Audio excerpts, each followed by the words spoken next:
Un accord de trêve entre Israël et le Hamas serait en bonne voie selon Washington, mais cela n'empêchera pas l'offensive sur Rafah selon Benyamin Netanyahou.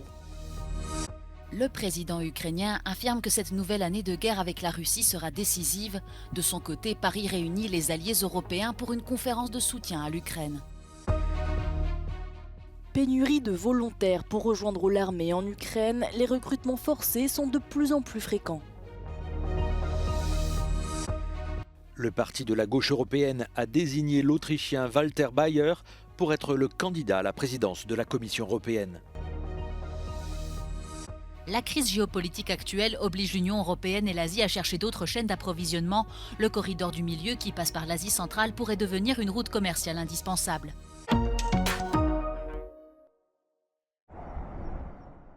Alors que les bombardements se poursuivent dans la bande de Gaza, au Qatar, les négociations entre les autorités israéliennes et le Hamas semblent en bonne voie. Un terrain d'entente aurait même été trouvé selon Washington. Ces pourparlers permettraient d'arriver à un accord sur la libération des otages, mais également un cessez-le-feu. Pourtant, ces espoirs ont été refroidis dimanche par le Premier ministre israélien. Selon lui, cette possible trêve ne fera que retarder une offensive militaire sur Rafah. L'armée israélienne a d'ailleurs présenté un plan pour l'évacuation des civils dans cette ville où s'entassent plus d'1,4 million de personnes. En attendant, après bientôt 5 mois de conflit, la situation humanitaire est catastrophique dans la bande de Gaza, en particulier dans le nord où l'ONU a une nouvelle fois suspendu sa distribution d'aide. Ici, à Jabalia, certains habitants se nourrissent de plantes pour faire taire la faim.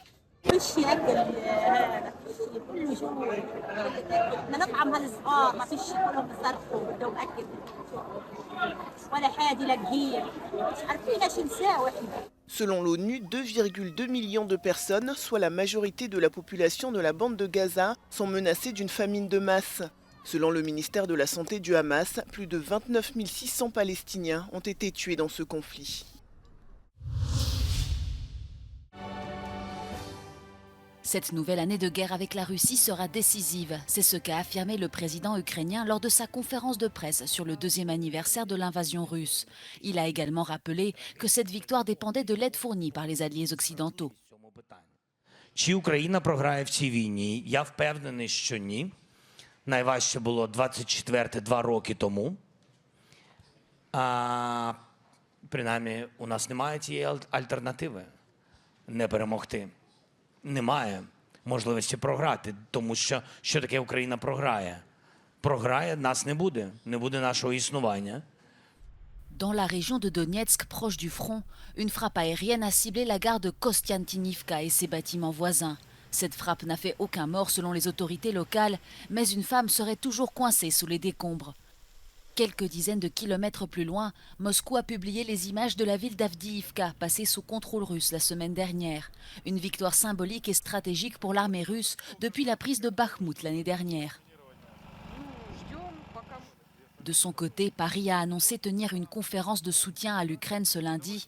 21 dirigeants internationaux ont été conviés. Objectif, envoyer un signal de mobilisation face à la Russie.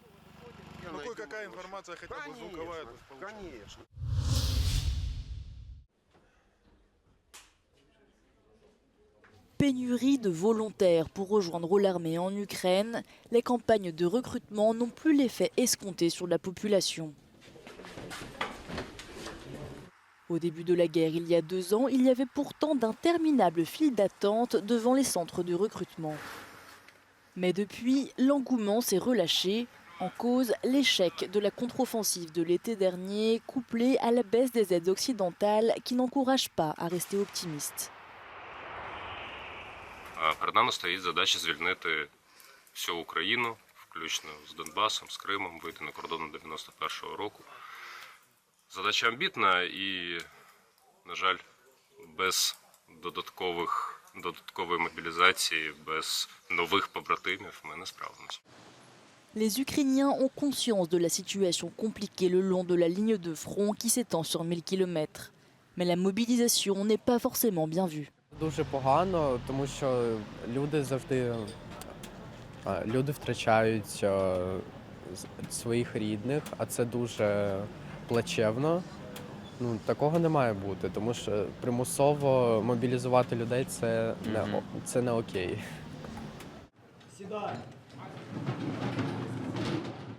Pour autant, de nombreux jeunes rejoignent toujours les écoles militaires qui commencent dès l'âge de 15 ans. We need to fight together to have freedom and to destroy our enemies, such as Russia. My dream is to become pilot.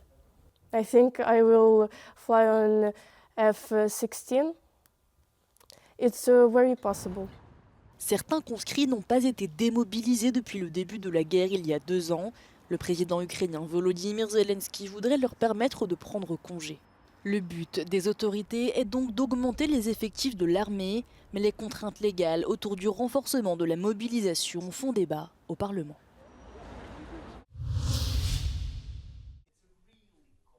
En Transcarpathie, à l'extrême ouest de l'Ukraine, où vit encore une minorité hongroise, la solidarité ne faiblit pas à l'égard des Ukrainiens dans le besoin. Le fondateur de cette ONG multiplie les appels aux dons et déplore les raids russes.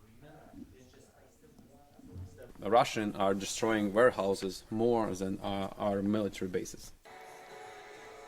Les quelques 200 bénévoles de l'association se relayent pour aider les Ukrainiens sur le front et pour se protéger. Ils ont même fabriqué des gilets pare-balles. When you are prepared for the war, then you have a peace. Igor, lui, est un médecin soldat. En repos pour quelques jours, il a assisté aux batailles les plus sanglantes sur le front de l'Est. Selon lui, les Ukrainiens ont 2 choix, soit perdre la vie, soit tout perdre.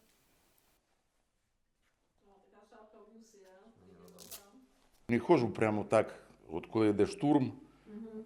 Я не ходжу, моя задача, у мене зовсім друга задача. У мене задача організувати евакуацію пораненого, організувати слажену.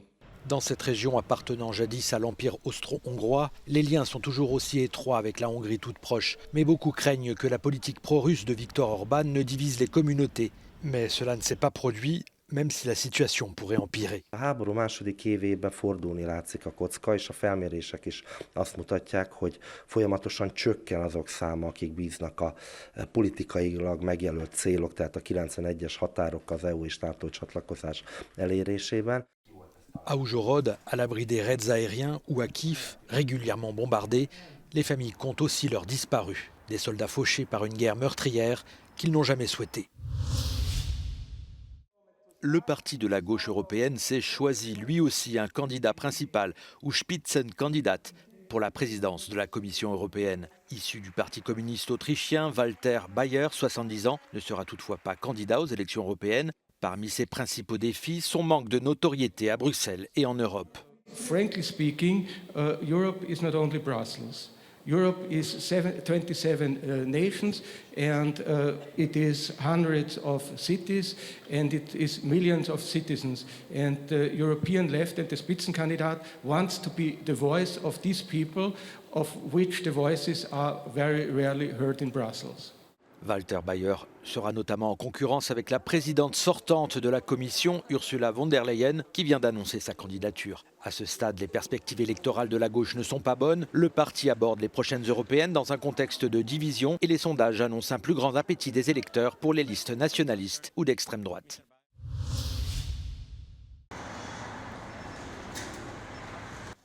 Malgré les efforts des gouvernements européens et de la Banque centrale européenne, l'inflation persiste.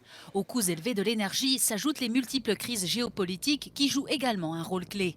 Les guerres en Ukraine et à Gaza, les attaques des Houthis en mer Rouge et les tensions entre les États-Unis et la Chine. Όλες οι κρίσεις, κάθε μία από τη δική της σκοπιά, επηρεάζουν και είναι αλληλένδετα τις παγκόσμιες οδούς εμπορίου. Όλα αυτά σε τελευταία ανάλυση μεταφράζονται σε αυξημένα κόστη.